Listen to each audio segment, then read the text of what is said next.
最新消息，特朗普又傳出假新聞啊，對智能手機、晶片、半導體等等嘅貨品進行關稅豁免，原來係假消息嚟噶。咁好多網民呢就喺度諗噶，哇，你係咪做事啊？依家咁而家睇新聞炒股係咪仲可靠呢？咁另一方面啦，發仔分享一個100%客觀嘅數據統計俾大家參考，睇完你就會明依家係咪一個合適入市嘅時候嚟噶啦。喺近50年啦，美股下跌20%嘅時候，大概幾時會見底？今日會用一個純數據嘅角度去同大家去睇啦。咁大家可以根據呢個結果啦，俾大家清醒一下。市場上依家有好多 noise， 好多新聞噶嘛，即係例如經濟大蕭條啊、美債爆煲啊、真假關稅啊、引爆全球股市等等啦。咁我哋就暫時唔好理住，我哋睇數據先。用50年嘅數據睇下依家係咪一個值得入市嘅時機？其實個答案都真係幾明顯嘅，因為我到最後呢都會明示一下我嘅做法會係點樣。咁喺分享我個數據之前啦，循例都要講一講今個禮拜到底發生咗咩事嘅。咁納指曾經呢就爆升咗12%，標普呢都差唔多升咗接近10%之後再回落啦。簡單啲嚟講就係波動好大。最新消息呢又話關稅豁免原來係假新聞。特朗普好似有預謀咁樣呢，俾足時間各大媒體將呢一個好消息發酵咗2日，令到大家好似真係相信有呢一件事出現啦。咁蘋果公司啦、Apple 啦，曾經爆升去返210蚊添。咁喺我啱啱錄音嘅時候，即係星期一啦，就公佈原來係假消息嚟嘅，即係好似做戲咁啊！如果侵侵真係預咗冇呢一個關稅豁免，點解佢又唔一早否認呢？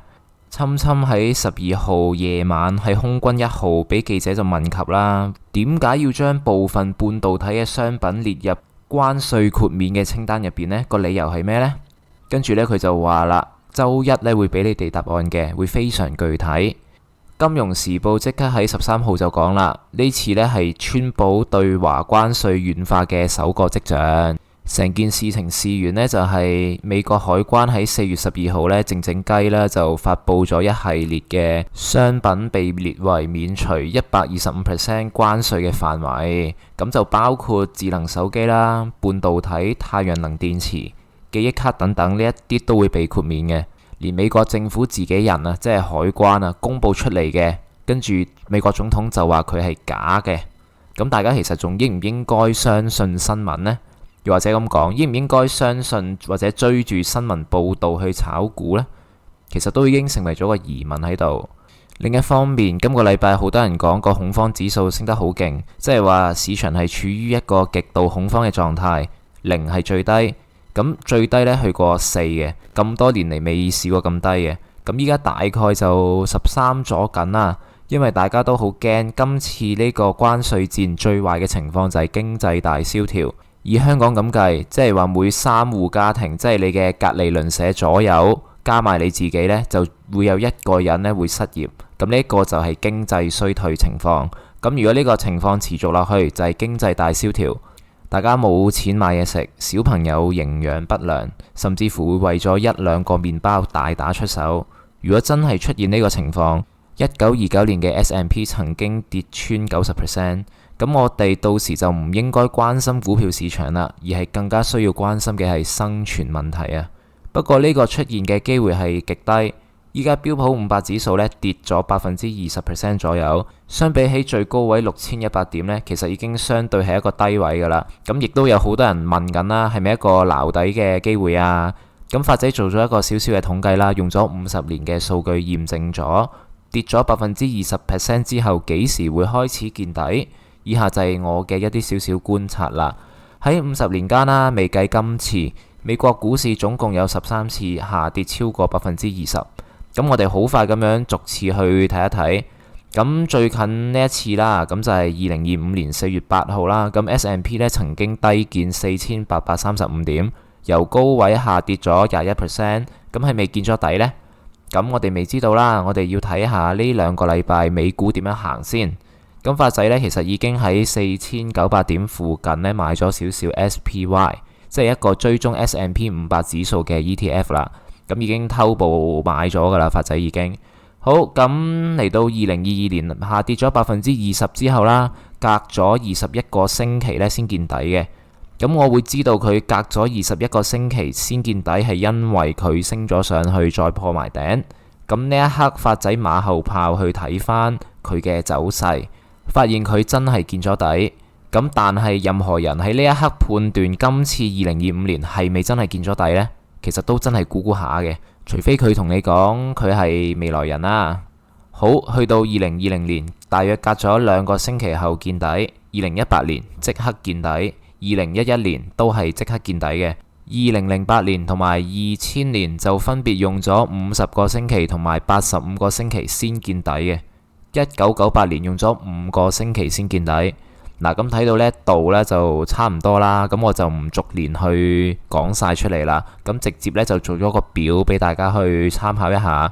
咁喺13次嘅股災入邊啦，其中4次呢係喺當時嗰個禮拜即刻見底嘅。咁另外4次呢，就喺7個星期內呢就見底啦。咁亦都有4次呢，就係超過40個星期後先見底嘅喎。咁另外仲有1次就係21個星期後見底嘅。咁我會定義做7個星期內見底嘅呢，就叫做短股災。咁超過40個星期後先見底嘅就叫做長股災。短股災發生嘅機會率呢，大概61%。長股災呢就係31%，咁又唔長又唔短呢，就大概8%。咁所以好多人話美股係長牛短熊呢，咁我哋喺呢一組數據見到呢，原來係真嘅。咁只要我哋一跌到20%踩界嘅時候去買股票呢，其實已經避開咗好大嘅跌幅噶啦，同埋亦都喺好大機會呢，就係7個星期內呢會見底。咁如果你好似發仔咁樣啦，玩長線投資。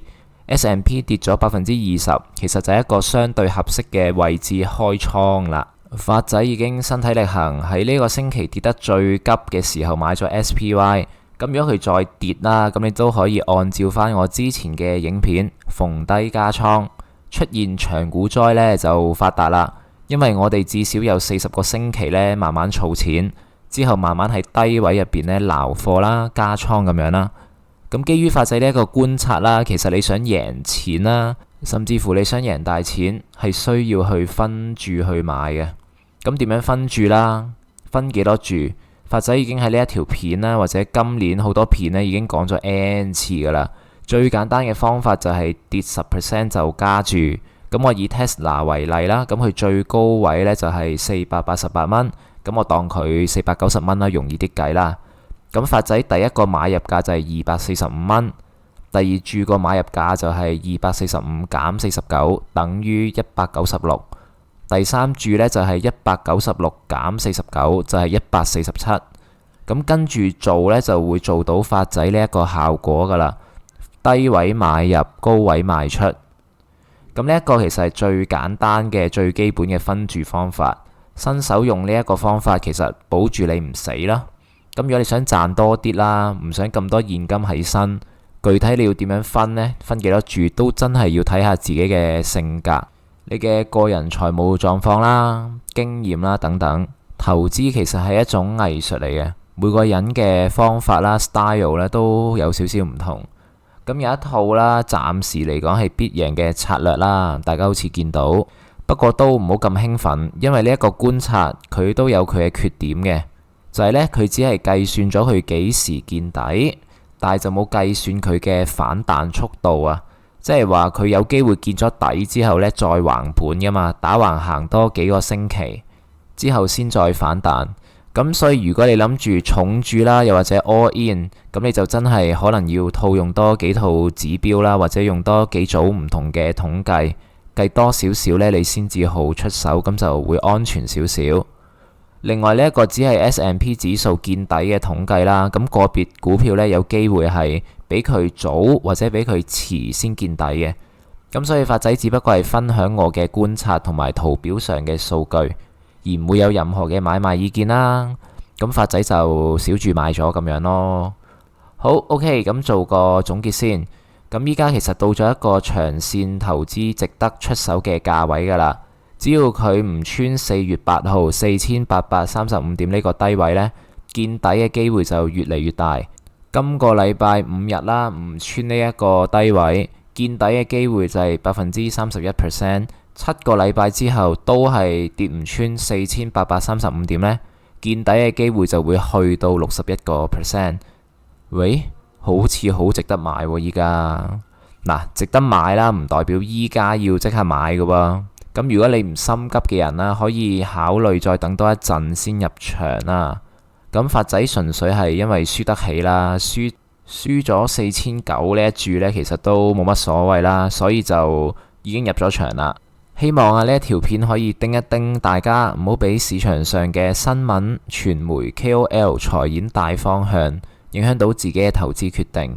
如果你覺得呢條片係幫到你嘅，咁都麻煩你可以 like 啦，同埋訂閱我嘅頻道，之後我都會繼續 update 大家嘅。好，下星期再見，拜拜。